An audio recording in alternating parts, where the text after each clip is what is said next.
बातमी कोल्हापुरातून आहे। कोल्हापूर जिल्ह्यात मुसळधार पाऊस होतोय। मुसळधार पावसामुळे पंचगंगा नदीनं इशारा पातळी ओलांडली आहे। कोल्हापूर जिल्ह्यातील 84 बंधारे पाण्याखाली गेलेले आहेत। संभाव्य पूर परिस्थितीच्या पार्श्वभूमीवर नदीकाठच्या गावांना सतर्कतेचा इशारा देण्यात आलेला आहे। या संदर्भात अधिक माहिती घेऊयात आमचे प्रतिनिधी रणजित माजगावकर यांच्याकडून। रणजित, पंचगंगेनं इशारा पातळी ओलांडलेली आहे।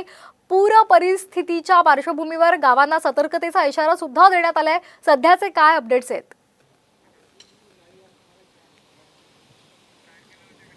कोल्हापूर जिल्ह्यामध्ये गेली 3 दिवस मुसळधार पाऊस पडतोय। सध्या शहरात पावसाचं प्रमाण कमी असलं तरी विविध तालुक्यांमध्ये हा पाऊस पडतोय आणि त्याचं पाणी पंचगंगेतून मोठ्या प्रमाणात वाहताना आपल्याला दिसतंय।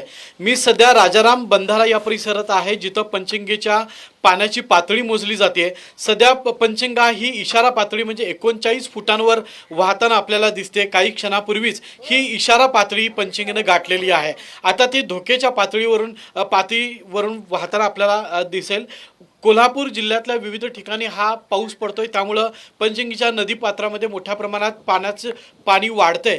त्यामुळे जिल्हा प्रशासनानं नदीकाठच्या गावांना सतर्कतेचा इशारा दिलेला आहे।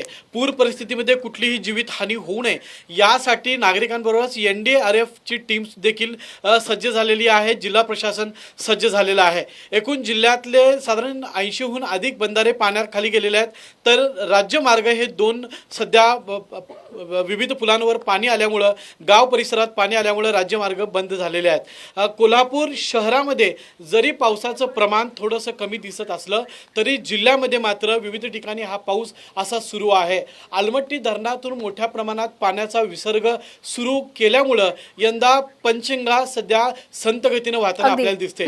मात्र या सर्वाच्या पार्श्वभूमीवर जिल्हा प्रशासन अलर्ट झालेलं आहे आणि नागरिकांना सतर्कतेचा इशारा दिलेला आहे।